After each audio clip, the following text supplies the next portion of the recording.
जिसने भारत में खून बहाया, जिसने बेंगलुरु, नागपुर, रामपुर में आतंकी वारदात को अंजाम दिया, वो मारा गया। उसके सीने में पीतल दाग दिया गया।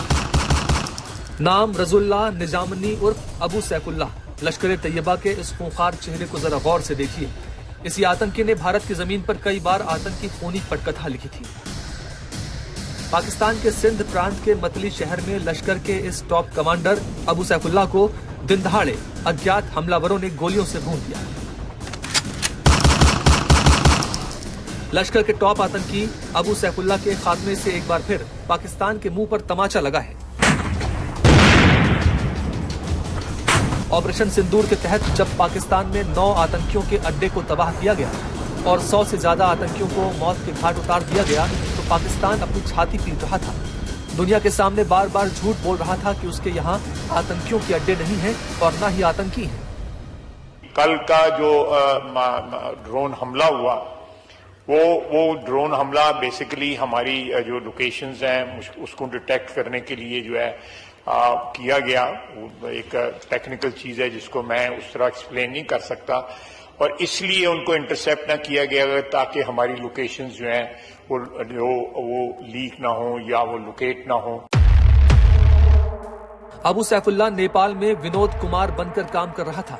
वहां पर उसने नेपाल के नागरिक नगमा बानू से शादी की और फिर वहीं से भारत के खिलाफ लश्कर का ऑपरेटर बनकर नेटवर्क चला रहा था।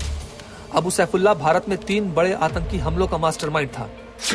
2005 में बेंगलुरु IISc पर अटैक का मास्टरमाइंड, 2006 में नागपुर के RSS मुख्यालय पर हमला, 2008 में यूपी के रामपुर CRPF कैंप पर हमला जिसमें 7 जवान शहीद हुए थे।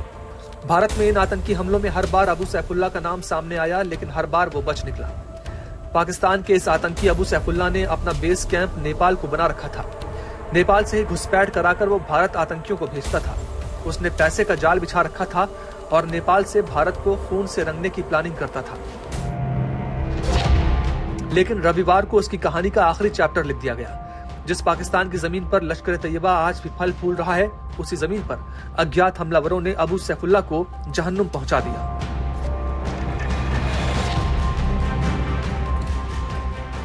इससे पहले लश्कर तैयबा का आतंकी मोस्ट वांटेड अबू कताल मार्च में मारा गया था। उसे भी पाकिस्तान के पंजाब में अनजान हमलावरों ने हमेशा के लिए मौत की नींद सुला दी थी।